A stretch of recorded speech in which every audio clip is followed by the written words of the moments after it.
All right, everybody. Welcome to week 3.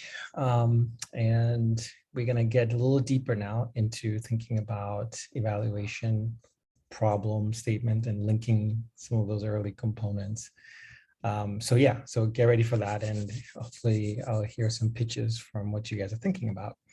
But before we get deep in there, I wanted to just share some updates and some notes here. Put this up. So seed funding, how do you use this?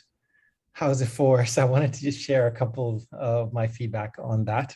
So this funding is really to be used by you guys towards your projects, towards supporting yourselves. It's really stipend for you. So how you use it is really up to you.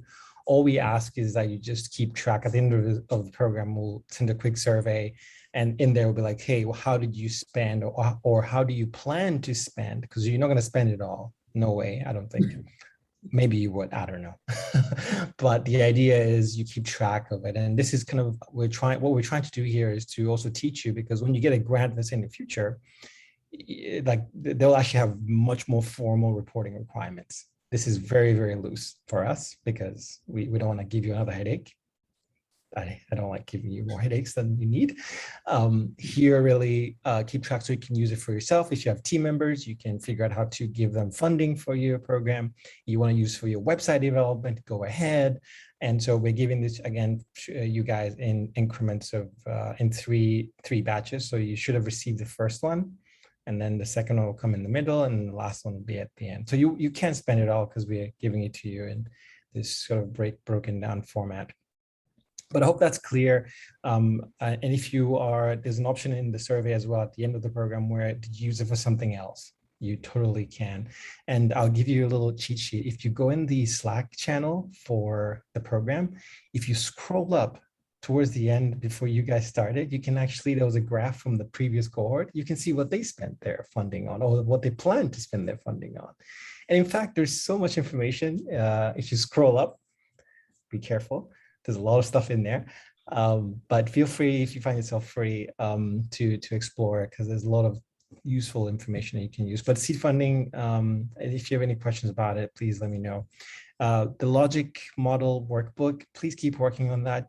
Little tip, download it and then share it with your mentor, okay? As you build it together, like on Google, build it together and do like track changes so you can see what's updating and what's staying the same.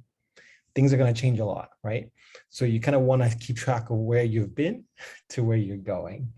So for most of my mentees personally, I've always asked that they share with me the logic model, so that the workbook, so we can work together. I can like write little comments in there and say, hey, that part doesn't make sense, or I can write my suggestion for something, okay? And I'll tell you, this will never be complete. You actually can't complete it. It's a work in progress. I have logic models for SAI that it is never complete. The other day I sat down and reworked the whole thing, right? So it's always changing. So I encourage you, if you feel like, oh, I'm done already, everything is good, I guarantee you, if you talk to me, I'll find out where it's not done. I guarantee it. Like if you come and chat with me, I will point out exactly where it's not complete yet, okay? Communicate with your mentors, communicate. The pitch deck samples, the slides, I'll remind you again that they're in the resource folder. Take a look at last year's cohort's pitches. They're also really useful to explore. And if you haven't chatted with me yet, or haven't signed up to chat with me yet, I am waiting for you. And if I don't hear from you, you'll be hearing from me very shortly. So that's all I have. Any questions at all at this point as we're going ahead? Okay, looks like everybody's happy. All righty.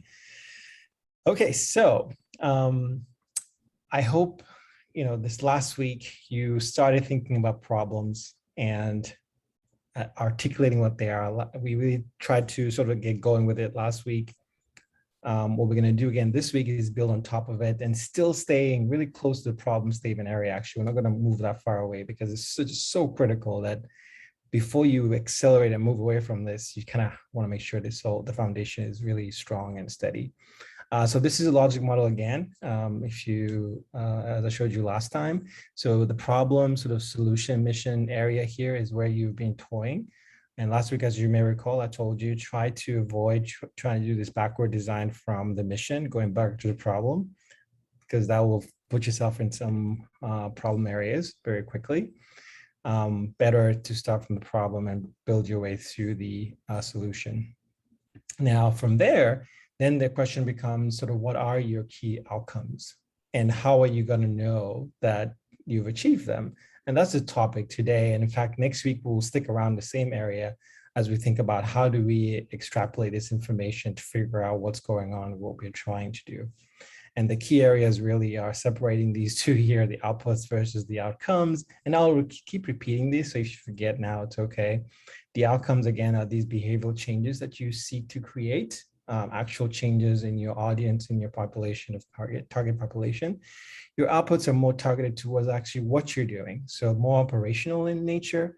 So you can measure things like how many people attended the event, how many videos were posted online, and so forth.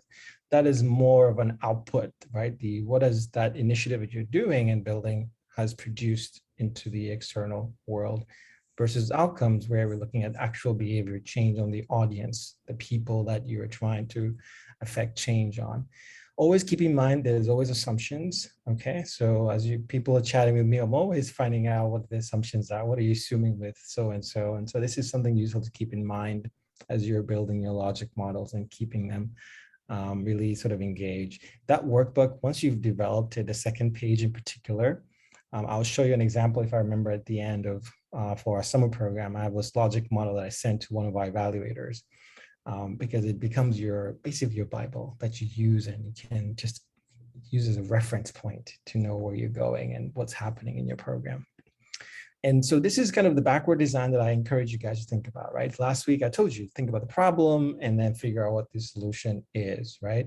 And again, some of you have this struggle, you're using your expertise, I'm into this, I don't know how to do anything else, so I am fixed on my solution. Fair enough, but you want to be careful with that, because then you'll just be married and you're trying to find a problem that fits your solution. That rarely works, and you run into issues very quickly when you do it that way. Another strategy is to, again, think about your outcomes. What are your intended benefits and effects? And then thinking, okay, then how do I get there? How do I get to this change, this behavioral change?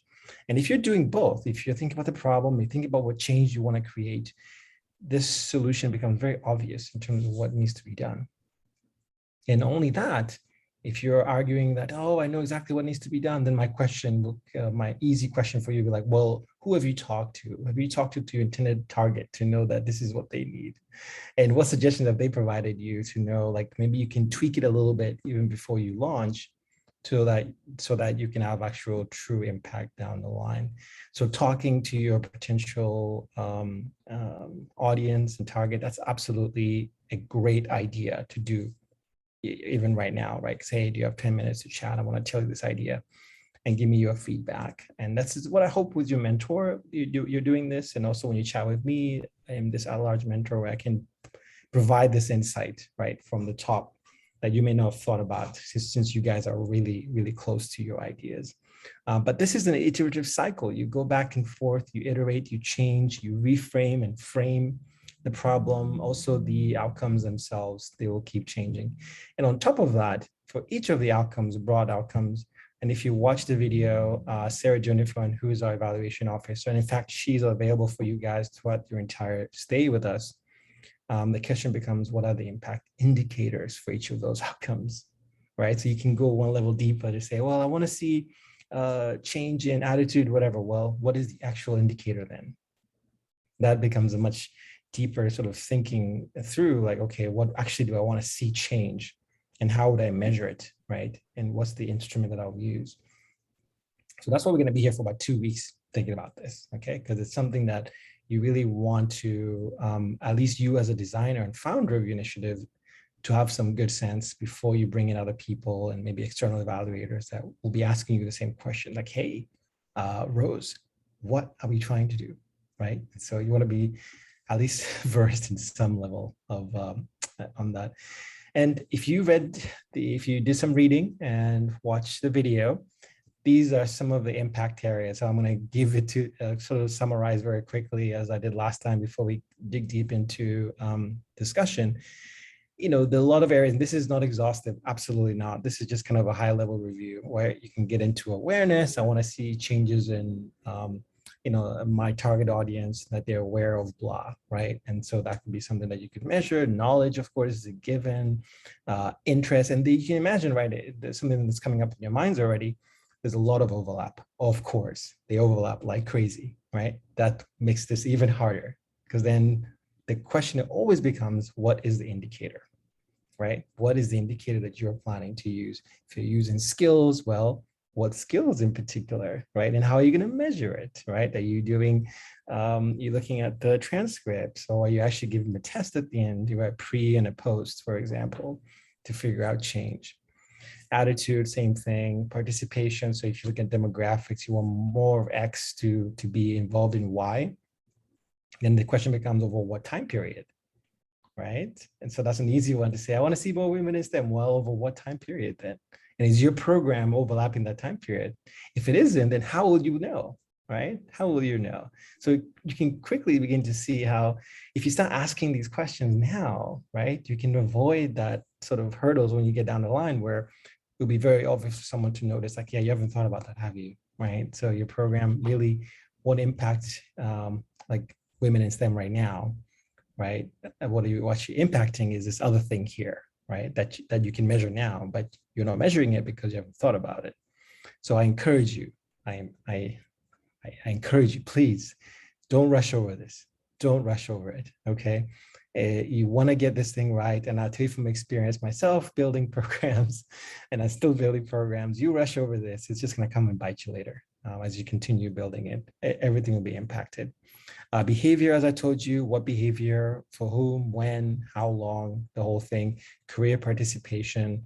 And these are things that if you want to dig deeper on, you can totally read the reading I sent you. There's a big report there that goes into deeper depths about each of these. And this is not exhaustive as well, as I told you about. So evaluation is a massive field. It's growing, it's expanding. People are becoming, there's a career tracks on evaluation officers, okay, that are created in organizations. We have one, in fact, we have two. And you can go in the program and sort of open the trunk and trying to get some assessments going. Most grants as well, when you're applying for the NSF and so forth, they usually would, say, okay, budget some money for an external evaluator, right? Even for most PhD programs, they would have some sort of evaluation component externally done, because you as an internal person, in fact, you are very, very biased and you have colored glasses on. You see what you want to see. You guys know this, right? You will see what you want to see, even if the data tell you something else. So you want to be careful. You want to have this outside element. And I did this little word cloud here just to show you that there's many components in this thing that we can spend literally the entire program just thinking about evaluation. And in fact, it is a thing that will just be continuous throughout. Even in the problem, we're already evaluating the structure of the problem. Does it address the problem, the area that you are thinking is evaluating? We are always evaluating, really, right? Continuously. And so I really encourage you to think of it that way. And there are a lot of resources online. So the informal science, I believe, .org, it's a really great resource, a lot of reading material in there that you can check out and see how other programs are doing. Little tip, a lot of these, especially the NSF funded programs, they publish all their content, especially the evaluation stuff, publicly available. So you can read the reports. But that's me. I love reading these reports. And I find oh, that's an interesting way to look at this thing, right? So you don't have to come up with everything yourself. You totally don't. The information's there. You just need to know where to look and when to look. So little tip. So with that said, that was kind of a high level summary. The video, if you watched it, there were some additional components in there regarding some workbook, like even separate workbook to the one you guys have. You guys, I'm not going to have you do that this time around. In fact, what we're going to do is do it live here together, because we're going to just have a discussion. And really, the two questions that we're going to be driving our discussion are, what are your key outcomes? And then this follow-up question to that will be, what are the associated impact indicators that you are thinking of using, okay? And this then, if you think back to that logic model that I shared earlier, it's those two furthest right boxes, right? So we've explored the problem, your hypothesis, your solution. Now we're digging a little deeper into the outcome area. And then now we're going to address, we're going to see, does it fit? How fit in this week? What does it fit with your problem, right? Does it fit? And maybe you might realize it doesn't fit. And there's I'm actually looking at something else completely. What I'm hoping to create is what the problem, like my articulated problem is, right? You will quickly realize that kind of disconnection if it's there truly. But yeah, so that's kind of a high level. Were there any questions at all that arose from your reading or from watching the video or any other content? The library is full of stuff that I put in there in addition to the resource folder. But yeah, any questions at all at this time before we get into some fun discussion?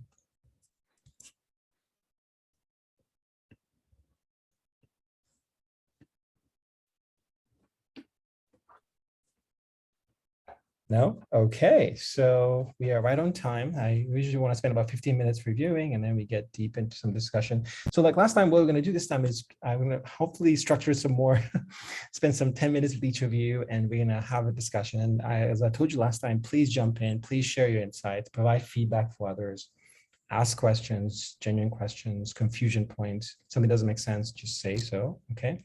And again, the two questions are, what are your key outcomes, okay? And then what are the associated impact indicators that you're thinking about? And so you may not know all of them today, but maybe even just give us a general sense of what you're thinking about. Again, that's totally fine. The goal is for this week, then you can build on that, right? And add on top of it. I would encourage you to at least try to frame the problem again. Keep practicing that, okay? But be brief this time, okay? Be brief with your problem, your intended approach, and then tell us what change do you seek to create with this approach of yours, and then the impact sort of measurements, okay? Okay, maybe spend about 2 minutes just thinking about it first, okay? And then I will call on the first person. I don't know who will be yet, unless someone volunteers to go first. Okay, 2 minutes just think about it, all right? And I'm gonna put I'll put the question back up so you guys can see. So what are your key outcomes what's the change in the world you seek to create, okay? Or changes, could be more than one, but be careful, the more you add, the crazier it gets in terms of figuring out if you're truly doing what you say you're doing. And then the impact indicators for each one, or broadly what you think you're going to be tracking. Okay, so I'll give you another minute before we dig in.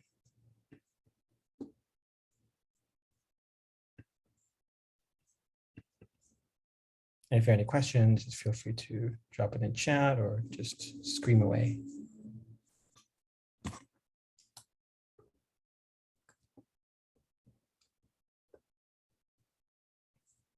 And as you're thinking about those, most grants have an evaluation section that you would have to just basically write a plan that you need. And a lot of the times they want to see at least you've a flushed out plan, that there's something there that you'll be able to assess and figure out, right? Some measurables that you'll collect. Most of the time is some pre and post of something. And that something is what, it's always hard to figure out what that is. Okay, I think that's enough time. Mandy, can you take us away this time? Okay.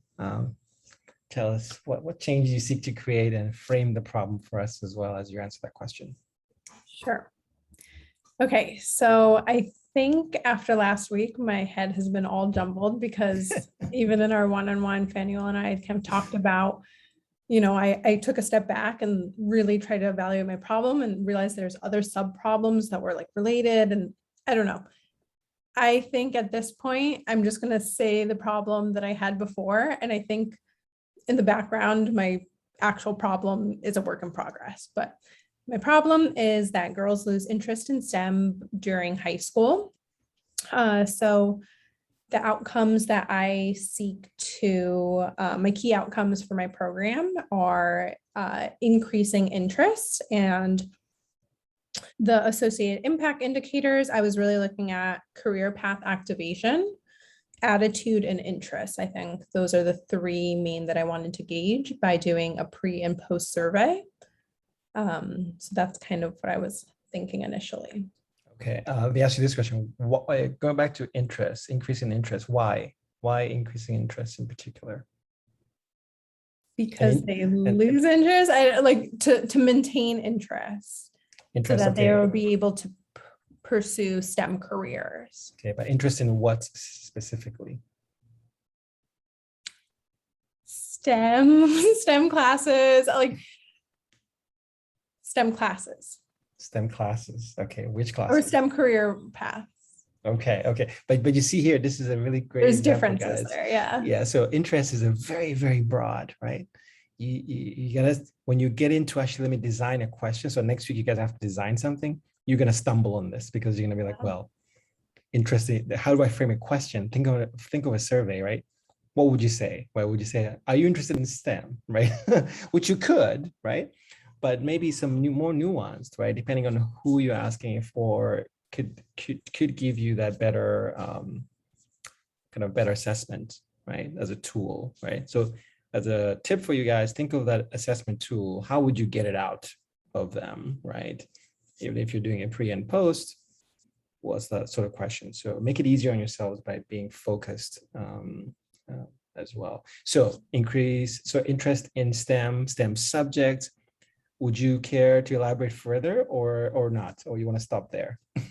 So, I mean, the whole idea is to use STEM concepts and sports together, right? So maybe by demonstrating biomechanics through basketball, like maybe the questions are like, what did you know about biomechanics? And then like, do you think it's cool? Like, I don't know, like maybe like a sliding scale of like really evaluating interest wise. I think I have to understand how to ask the interest questions a little better, but like not only like, I guess there is some component of knowledge, but then do you like it? Do you think it's cool? Do you think it's fun and engaging? But even those can all be broken down. So again, yeah, I wasn't sure exactly how, but I think that'll be a work in progress this week. Yeah, and once you have the problem articulated, I think this will be easier. In fact, yeah, right? The problem will just anchor everything. You know exactly what you're looking at, Yep. and something to think about is the time period as well. Like what depending on what's going on in the program itself, right? That will give you a lot of also insight in terms of, okay, does that approach allow you feed into the outcome that you seek to create, right? That interest, because you can increase interest in many different ways, right? Many different ways. Correct. So you're gonna have to, it will be clearer with the problem articulation. Questions, comments from everybody else? One thing that popped into my mind as far as some of these things go, I had the great benefit of also going to library school, which means that I've been more introduced to evaluation type things instead of just straight up science research. They feel very different to me. You might really want to familiarize yourself with something called the Likert scale and Likert scale questions. Because I think that will likely be incredibly useful in this sort of gauging interest. And I will say in previous instruments that I've seen that do this, it's usually about like, what are your feelings about biomechanics? Very negative, neutral, positive, extremely positive. Like you can change those wordings, but in general, that's the instruments I've seen that try to get at this thing. Don't generally like directly ask the interest question because people always interpret that. Yeah. Interpret what interest means. Like generally having good feelings about it, they don't interpret it as interest, even though we might feel that that's interest ourselves. So it tends to go more about like feelings about stuff. Okay, thank you, Sam. Oh. And Mandy, how long is the intervention in your case? So at first I'm thinking a workshop, like a one-day workshop. Okay. Yeah, and for all of you, keep in mind, like one-time excursions or interventions the impact, like if you were to draw a graph, right, it goes down, it degrades so quickly, right? The half-life is very, very short.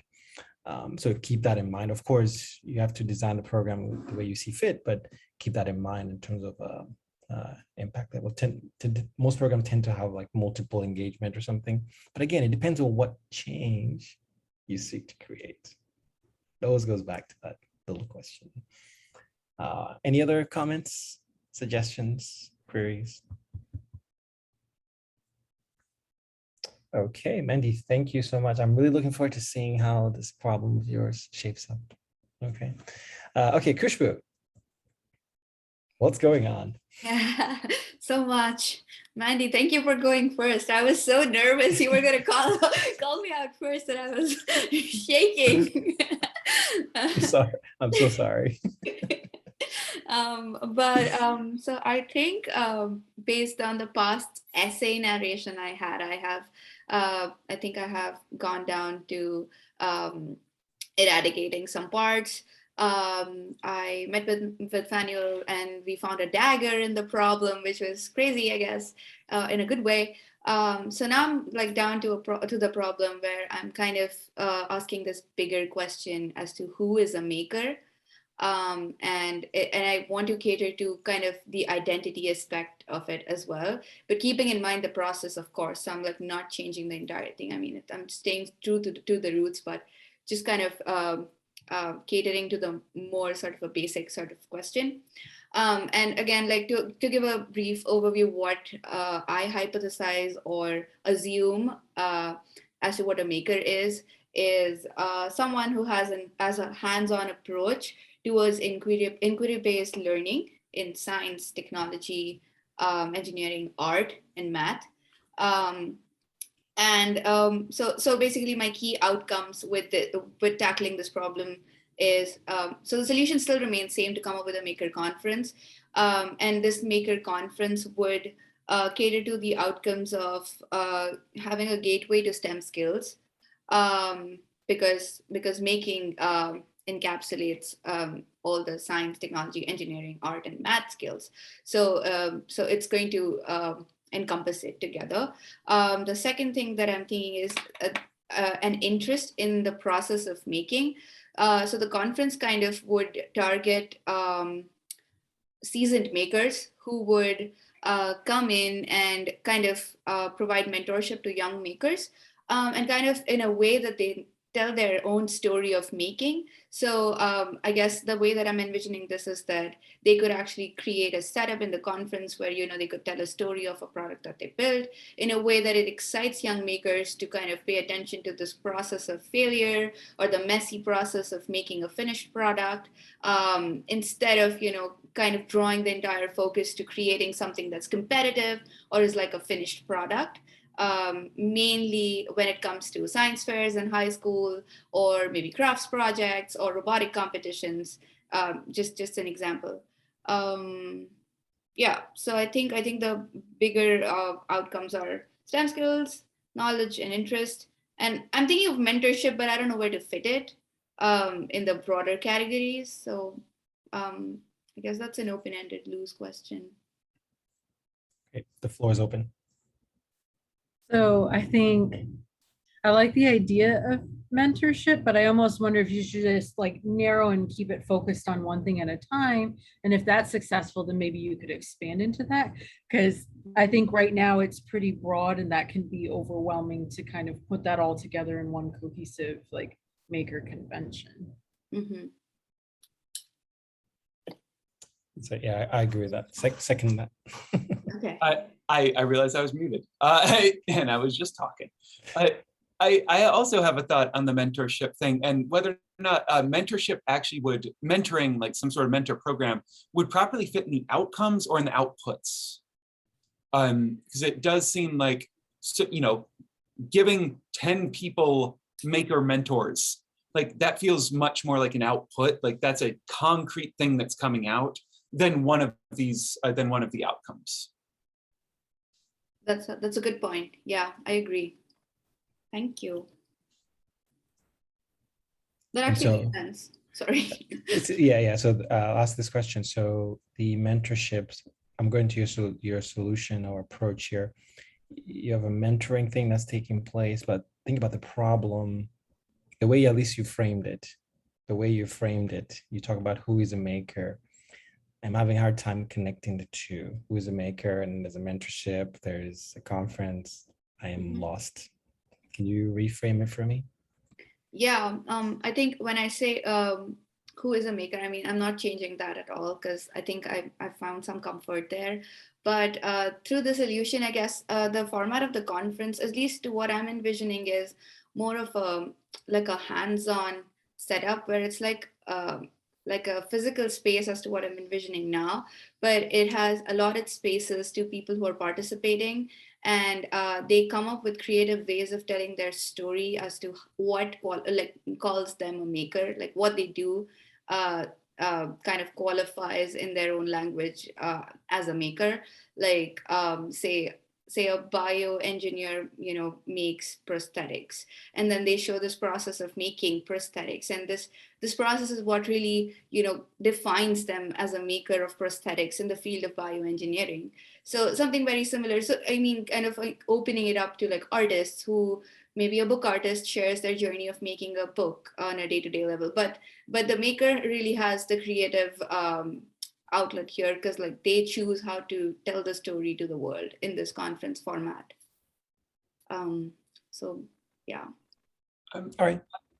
I had another question about you mentioned in your initial statement as something around the idea of maker identity. So I was wondering a bit on, like, is this going to be open to I mean, clearly it's open to people who do self-identify as makers, but is it also going to be open to people who don't have that identity at the moment? Because like that's where I could see something, like it doesn't have to be formal mentorship, but something there, like in that intersection of people who have this identity already, who really have internalized their position as makers, and whether or not you're also going to have people who don't have that. And if you have that, like this could even, spitballing here, sorry, but like you could have a survey for people who are going to attend and ask them whether they self-identify. And if they don't, you could ask them, would you like to be paired up with someone who does? And in that, like, I mean, you don't know whether or not a mentorship would come out with that, but like I've done buddy programs at conferences before, when it's been like my first time at, say, a large library conference. The community that I was a part of assigned me a conference buddy who helped me get the lay of the land and to better understand what was going on and to help me choose sessions and things. And I do think that there might be a space in your place if mentorship is one of the outputs or outcomes, or identity is one of the outcomes that you want to, an increase in people with that identity. And that would also be a measurable thing then, if you do that survey before and then you do another survey after, you then ask the same people, do you identify as a maker? And then that second time, and if you have an increase there, that would be a way of showing that you did have an increase in people with the maker identity. I think that's an amazing idea. Thank you for saying that. I will definitely take that up. And I think it ties along with what I'm like really trying to do. So it all makes sense, but this is cool. Thank you so much. Oh, you're welcome. So always think about that. What are you trying to do? What are you really trying to do? And as all of you, just general advice, as you're all swimming in this, right? It can be challenging, right? As Mandy mentioned earlier, I thought about it and then it just to go mushed up in the brain. Kushbu, we chatted and it go all mushed up in the brain, right? But in that process, trust me, the process, you will, like, clarity will come, right? Better to do that now than say you have a website, you have a team, and then you do it. Think of it that way, right? That's a disaster at that point. Or it will just be a big mess. But no one knows what's happening, right? So thank you, Kushbu, for sharing. Okay, Sam, let's hear it. Sure. I still have my same problem statement. There exists no mathematical communication trainings. Great. So yep, There we go. Yep. I'm trying to get back to I have this document somewhere. Where is it? Okay. So looking at my logic model, I now have some short-term, midterm, and long-term outcomes, some of which I know how to measure and some of which I don't. So short-term, participants will become more comfortable communicating mathematics, and more mathematical stories will exist. Midterm, increased representation across marginalized identities within mathematical stories. And long-term, increase in strength of mathematical identity, just in general amongst people, and increased representation across marginalized identities within mathematics itself. That's a long-term one, the last one. Yes. Right? Oh God, yes. Yeah. The two long-term ones are the ones I have no idea how to measure. Yeah, I'm at least, so for all of you notice there, Sam broke it down by short-term, long-term, and even you can say intermediate, right? Some that are happening immediately after, or some take much longer to take place. It's good to notice that, that you may not have any control over the long term, actually, right? It will be too many things would have happened for you to say I had an impact there. Like you can't quantify, like my thing had this impact. Yeah, like there's so many different, like for those two things, the number of dependent variables there would make it impossible to even do correlation. Exactly. So you want to be definitely very, very careful. But Sam, who's the audience again? Remind me for your immediate short so for the immediate, it's still possibly split. Like that hasn't been completely nailed down, but either higher level undergraduates or graduate students within mathematics who have an interest in telling mathematical stories. It depends a bit on, funding and everything else. So like, if I can get funding to like pay people who want to take part in this, then it would likely be grad students. But if there's not much funding, then it likely would have to be undergraduates because there's an existing framework that would allow for this sort of summer program. The floor is open. Questions. Sam, I had like a little input. I'm sure you might know about it probably, but so my concentration was math ed, and so I came across certain avenues that offer training, at least to grad students and also teachers who are interested in introducing math ed in classrooms, like K through 12 classrooms. So there's this concept of realistic math ed. And it's called RME, and I can send you articles on that, but I'm looking up the name of institutions that I knew who kind of run this. But again, it's very like hands-on embodied mathematics, and I'm not sure if that's what you're catering to, but maybe it's useful. Oh, I found it. So there's this educational studies in mathematics. I'll send you all the resources that I have on Slack. So, sure. But I'm not sure if that ties along with the narrative aspect of math ed, especially to get people interested.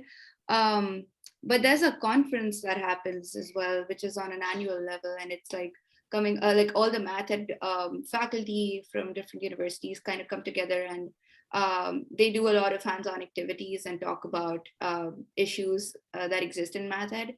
And I can't find the name of the conference now, but if I find it, I'll put it in the chat. But okay, no, thank you. Yeah, it's always useful to have more resources to look at as far as different ways to communicate mathematics. The program I'm trying to develop here is not hands-on whatsoever. Mm-hmm. In that it is like I'm going to be training people how to like tell audio stories, which is about as hands-off as possible. Like you can't even see the equations.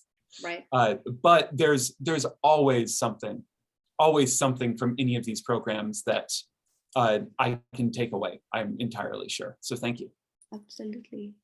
Yeah, and the comfort level, that's maybe expertise, perhaps, right? I mean, are you getting into the actual skill set? Yeah. The comfort was probably just the wrong choice of words, but you are right. Like that is a There's another word there that's the right word.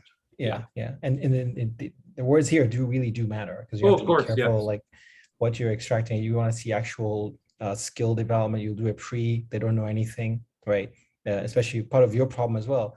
Not only does math storytelling doesn't exist, but to do it, right? How to do it, right? They don't know how to do it. Yeah. And so then the agency becomes even more. You guys saw my Slack message about the 4 U's, right? Problems are for you. The best problems are for you. It's a really fun little thing there. But agency, I think, is a big one where they want this knowledge, right? It's like needed in the field. So you would come in at the right time, the right place. So that's great. And just to add on here, the instruments, right? There are a lot of instruments out there. You don't have to create things from scratch. You do not have to create things from scratch. Okay, and over your time with us, I'll be trickling them in across. You'll see me drop them here and there. You can look at these banks, like, so the informal science, for example, has these banks of questions you could use. Okay, so next week we can actually, you guys will actually write down a question, like one question that you think like this is so critical to my program. I will, no matter what happens in the survey, I'm going to ask this thing, right? So you get to practice doing that, because going to need to figure out what is that KPI. It's kind of more business side, or I call it sometimes the key indicator metrics, right? Or the key impact, so forth. Anyway, many variants and many synonyms. Ultimately, what are those performance sort of indicators that you're going to be using? Okay, so Sarah, are you with us? See if she is back. Sarah. Let's see, let me check my chat. Okay, we'll skip Sarah for now. Rose. Okay. So I still haven't had a chance to meet with Fangwell. I've been working a little bit on my problem statement with Jasmine, but this is kind of what I have so far. It's really rough, but here it is. So basically, my problem is that people lack awareness and knowledge in anthropology, and they don't understand its place and value in science. And in my mind, the key audience that I'm targeting are high schoolers, because adults will only generally attend things they're interested in, and those aren't the people that I'm trying to target. High schoolers provide reach to people who wouldn't have exposure to this discipline or any of its concepts otherwise. Because high school is compulsory. So you have diversity in the classroom. And so in my mind, I'm thinking, a lot of the activities that you do, it's like you follow the instructions, you see what happens, right? And so in my mind, I'm like, well, this doesn't leave a lot of room for exploration and self-discovery. And then I was thinking, board games can be a more heuristic tool for understanding anthropological concepts that don't rely on technology that may not otherwise be accessible in the classroom. And so for me, what I was thinking was key outcomes would be better understanding of human evolution, human development in deep time, and would also increase awareness and interest in biological anthropology. And then long-term goals would be to increase interest in and discussions of anthropology amongst the public, right? You have high schoolers who are talking to their parents. It's kind of spreading out in that sense. And then also I'd like to increase understanding of anthropology, and also increase diversity in research in anthropology. You reach high schoolers, you get them interested. Some of them go on to college and they're like, hey, this might be something I want to get into. Because for me personally, I didn't find that until I was a junior in undergrad. And so in terms of indicators, I know in the lecture they were talking about pick 3, but I think mine encompasses more like 4. So I was thinking, knowledge, attitude, interest, and 21st century skills, because board games allows you many different ways of, there's many ways to skin a cat, many ways to win the game. And each time, in my mind, with a board game that I'd be developing, each time is a different experience, a different way to explore human evolution and its history. So that's kind of where I'm at right now. You're fleshing this thing out. This is great. I've been stewing a lot. Yeah, you're right. There were 3, at least Sarah in the video, Sarah was talking about 3, but yeah, it could be 1, it could be 5, up to you, ultimately. Okay, the floor is open.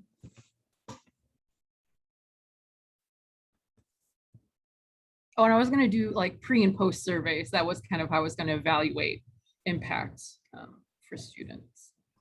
If you had to pick one, what would it be? Like, you only have to hit one metric that you care about. Like one indicator. One indicator. That's it. Attitude. I think that makes all the difference. So the short term, right? Yeah. Like attitude. they play your game over some period of time, and then something happens, like a change takes place, right? Whatever that is.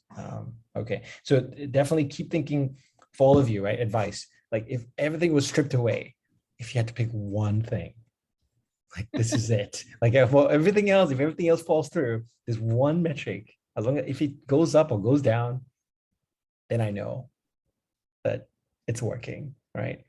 In your messaging and your communicating, once we get to that stage later on, you're gonna be relying on this a lot. When a funder or somebody's in the elevator, all they want to know is, okay, give me the bottom line, right? You're not gonna say, I'm gonna increase women in STEM, right? It's like, really? You're gonna do that? Like after one engagement, you're gonna do that? It's hard to show that, but you can unpack that and really explain through what are some other metrics. Okay, anybody else want to add on thoughts and comments?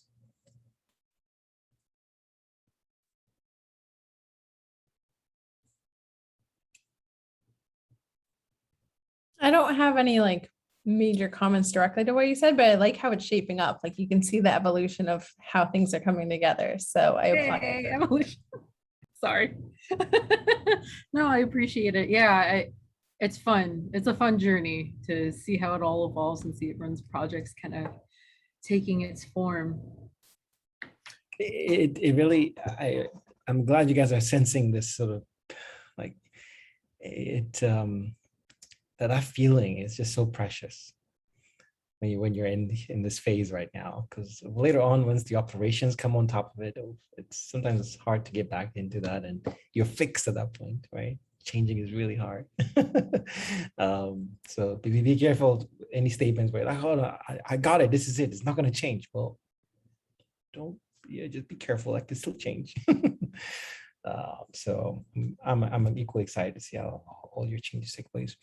Sarah, can you hear us or not? Let's see. No, she might not be there. Okay. All right. So I'm gonna go, guys. I have something to share with you too. Yes. I don't think I'm always gonna put you guys on the spot. I want to put myself on the spot. Okay. I would love to get your thoughts on a summer program. Okay. So this is what I hope when you guys are going through this initial iteration, you will be able to showcase this. So let me show you the logic model that I have for our summer program. So this is, hopefully you can see it. So this is page 2 of your documents, okay? And I kind of had the problem stated up here. So the big problem for us for the summer program is this lack of research opportunities for undergraduates. Now, keep in mind, I'm very specific of this now, right? For undergraduates to study and explore questions of the interface of science and society, okay? And I will go to Sam, and I'm using Sam's lingo here, that there was actually no program that existed that actually focused on science communication on the research side, okay? A lot of REUs, you guys know REUs, research experiences for undergraduates, lots of them. I actually looked up the NSF, there were like 700 and something, 0 on science communication. So I went ahead and I told our friends over at the in the grant proposal, said, I think we should create something in this space, okay? And so the idea was, how about we mentor and like equip them with the theory, the design methodology, you know, and the knowledge base, basically to build really creative proposals. So not even do the research, but go through the process of coming up with the questions and designing the proposals. They loved it and they funded it. Okay, so this is, I hope you guys get to see, like, and this was my second attempt trying to do this. The first attempt where I pitched a program, I read the proposal again, did not make sense. In fact, it wasn't this proposal at all, it was something else. But I got some feedback from that, right? Because they were having a lot of trouble. Guess what? The evaluation, they were having a lot of problems with evaluation. They did not really get it, right? In fact, they felt it was super weak, the first one, year before. So I came back the second year, and in this program, we've been doing some preliminary tests, and we're like, okay, something could work here, bam, right? And I won't go through the whole thing. I want to just to show you the outcomes. And this is not perfect. So I'm going to tell you right now, this is not perfect. It is not perfect. Because the change that we seek to create is to create higher levels of competence and confidence in these undergraduates to be able to do, one, do lit reviews, framing questions, creating novel hypotheses, right? Navigating these diverse career lines. Most of these students don't know what science communication careers and research look like, broadly speaking, okay? So we spend the 10 weeks going through that motion. They get the one-on-one mentor, kind of like you guys as well. And they get, they're their coach essentially to navigate and help them through. Over 10 weeks, okay? So very specific, over 10 weeks, the hope is that these behavioral changes, so all our goals, all the ones up here are short-term, so that we can assess these things, because they do a pre-test where we ask them, what's your confidence level in blah? Do you know how to do blah? And then at the end of it, we ask them again, how do you feel about blah? And because one of the outputs now, see, I'm very intentional with my words now. One of the outputs is that they do write a proposal. They have to write a proposal. So for us, that's another really telltale sign of deliverable, very clear deliverable that they have to do. And we publish those. And we can look at all sorts of outputs where we say number of downloads, number of citations, right? These are all fun outputs. But ultimately, what we care about, what I care about, is that there's been a fundamental change in their behavior, in their ability to see themselves and their confidence levels, right? To execute and come up with these novel ideas. And long term, of course, if we can see an increase, and at least from those who come through the program, to say, look, they came through the program, 100%, let's just use a random number here, are now pursuing SciComm related graduate work or careers, because there are programs out there that do this. And so if we begin to see this, and this is 5-10 year kind of goal, that I think that'll be massive, because that's an actual behavior change, right? They came in, they weren't going to do this. And of course, now a huge caveat here is that for me to really know this, I would have to compare our program and the output, right? But how many of them go into SciComm related careers with some other related program, which I don't even know if it exists, right? Something related, but not quite, to say, look, we have a high percentage of students that actually pursue these careers if they go through our program and not through this other program over here, right? So you see that can be even kind of a nice comparison. So one of the questions I think you all should think about is, well, you want to see a change, blah, blah, blah, in comparison to what, right? I guess to your baseline, okay, fine. That's one way. Or to what, another population somewhere else? Okay, as long as you know what on earth are you comparing it to, it will help you in the long run, right? But this is, and I'll stop there because I don't want to spend too much time on this, but this is a document that I shared with, so that one of the grantors who want us to create this, they wanted us to create this. We do have an external evaluator who wanted me to create it, and it's now under evaluation. They'll come back and take it apart, tell me it doesn't make sense, or it does make sense. But I hope that this inspires you guys to keep going on your journeys. Okay, I'm inspired by this problem because it was a real gap that we found. It was like a very, very clear issue, you know, and it's kind of Sam's level where this thing didn't exist. There was a need for it. We had a ton of students applying for the program, and we got some preliminary data that showed us like, hey, this could work. And so now we're trying to get it up to a place where we can be a formal REU and apply for NSF funding in the future. So we're gathering data right now to apply for next year. So you see how the long-term planning takes place as well, right? And I'm assuming, and hear me on this one, I'm assuming I'm wrong. I'm assuming that our approach, our hypothesis is wrong. I want you to think about what that means. That position opens me up to say, then I need to find data to prove myself wrong. Think about that, right? I want to prove myself right. No. That's not the point. I'm doubting myself to say, actually, I don't know if this works. Is this the best way to ask this question? Is this the best way to assess the pre and post, right? It keeps me on my toes. It keeps me asking questions by assuming that I'm wrong. It's really hard place to be. It's a hard place to be. And that's why I'm always trying to get external people to evaluate our stuff. Always have someone outside. I'm too biased, of course, but I'm assuming I'm wrong. But okay, I hope this anyway, questions. I'm actually open to your feedback. Yeah, or just general comments too. Could you talk about the first one that you said was like wrong, or Yeah. can you talk about like what that was and how you pivoted that? Yeah, so that one's actually, it was journal stories in science. So this is one of a project I'm doing at SAI, the first one we built. And it was just not well articulated. We were trying to use those stories to basically kind of use as a career guide, right? Use the stories themselves as career guide for students. That's really hard to do. Just figuring out the evaluation for that was really hard. It wasn't built in a program model.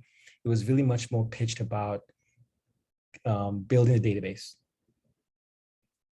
So it wasn't about change really, but really about tool development, right? And guys, in the hard sciences, there's a separation there where, okay, I'm building this tool, I'm creating a new tool to excite the brain and do whatever.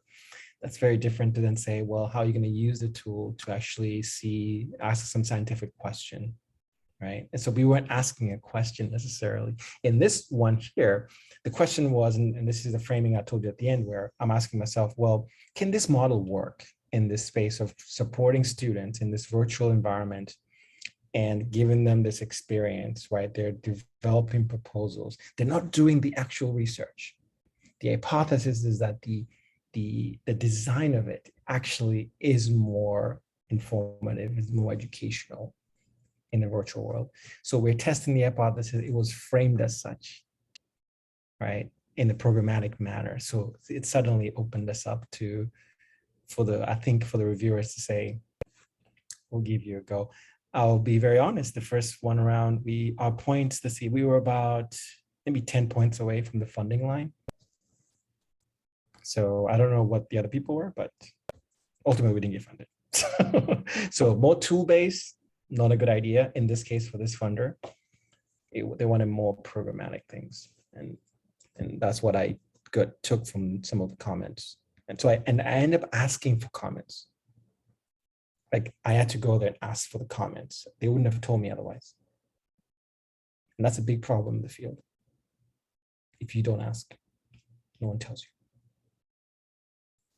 Sarah, are you there? Okay, moving on. Other questions or feedback? Yeah, so I know, part of, I guess, I can't remember if it's outputs or outcomes, was that you increase the number of people going into SciComm. And I was curious, percentage of interns that pursue. So I guess, what do you have in mind for recruiting for this program? How are you going to reach out to people that wouldn't have otherwise considered this as an avenue? Yeah, so one of the questions in our application is, tell us the most interesting class you've taken. The most interesting class you've taken and why. Oh. So we've looked at diversity of people. We've had anthropologists apply. We have some hard scientists that actually is telling us that there's a need, right? Because the act of science communication, it really traverses multiple fields. You want people with interdisciplinary backgrounds to come together and then to be able to devise these really diverse problems in the space, right? So the recruitment for this, it actually is really hard. We struggled a little bit at the beginning, but now we're building a network of undergraduate programs we can reach out to that say, hey, do you have people who would like to expose themselves in this field? And I'm getting inquiries now about next summer, and so that to me, it's like, oh, there's something here. I'm not convinced, oh, this is it. No, I'm like, there is something here.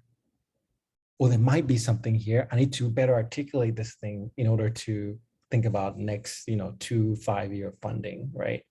But less is more. You see how focused this is undergraduates. I almost went down to say freshmen. I stopped short of going that level. It was undergraduates only, and then focused on science communication as well, right? It wasn't just like, it just allows you to be very focused. And what helped is the fact that there were no other programs, at least so far, not yet, at the undergraduate level focus on this. That helped a lot. So Sam, yeah. Hey, could you scroll back up to your problem and hypothesis Yeah. statement? Because I would Yeah, love to copy and paste a large amount of that. The language is quite nice. Absolutely. I'm happy. I'll drop this in the actually, you can take a photo too. But yeah, and even this, I'm still not happy, as satisfied as much as well. It's always a work in progress, but ultimately, my kind of hypothesis tries to address the problem directly. Like, I cut the noise out of it, like literally cut the noise straight out. There is lack of opportunities for students to do work in this space. We are providing it, done. Okay, I'm not doing any more or any less. All right, that clarity, once you find it, my goodness, it's deadly to, so I'm like, now I'm like, okay, this is it. We have to sort of prove that this is the real problem, and the feedback we're getting from students, right? And you're hearing it from them directly because you're working with them.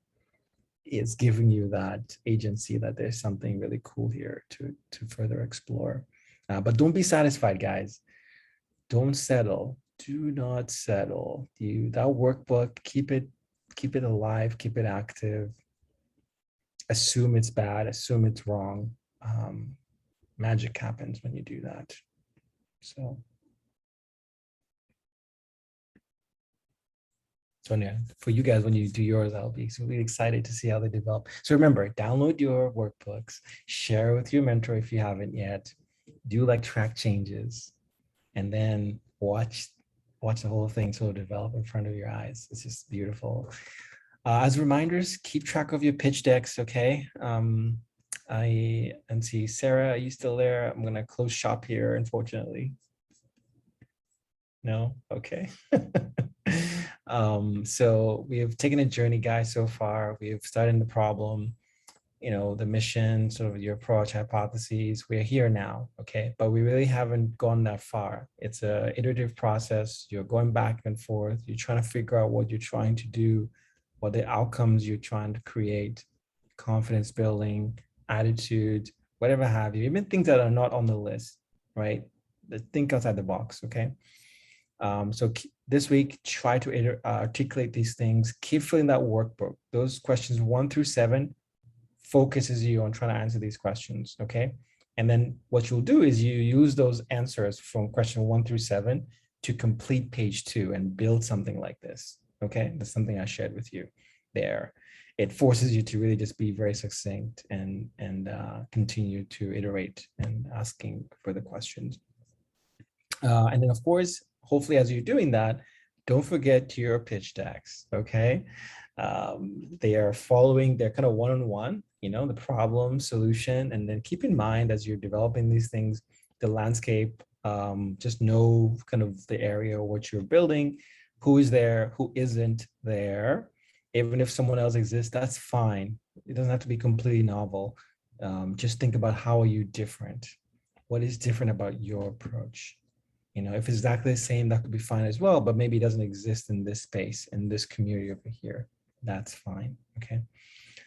Traction, this has been a confusing point for previous cohorts, like what is the traction here? So traction from our end, when you sort of are getting there, you can build it now. You can be inquiring against your potential audience, asking them, hey, here is a working solution for this problem. What do you think? You can already begin to collect that information. Sam, I believe you told me you've already kind of been doing that a little bit already, right? And that's kind of traction that you can showcase. Imagine you have someone there at a funder who's listening to you. If they see some preliminary data, some preliminary things that are telling you, hey, there is something here, That's very useful. So that's part of traction. How many people you've talked to? Maybe at this point you would have launched your Twitter handle. Okay, that could be a traction part. Okay.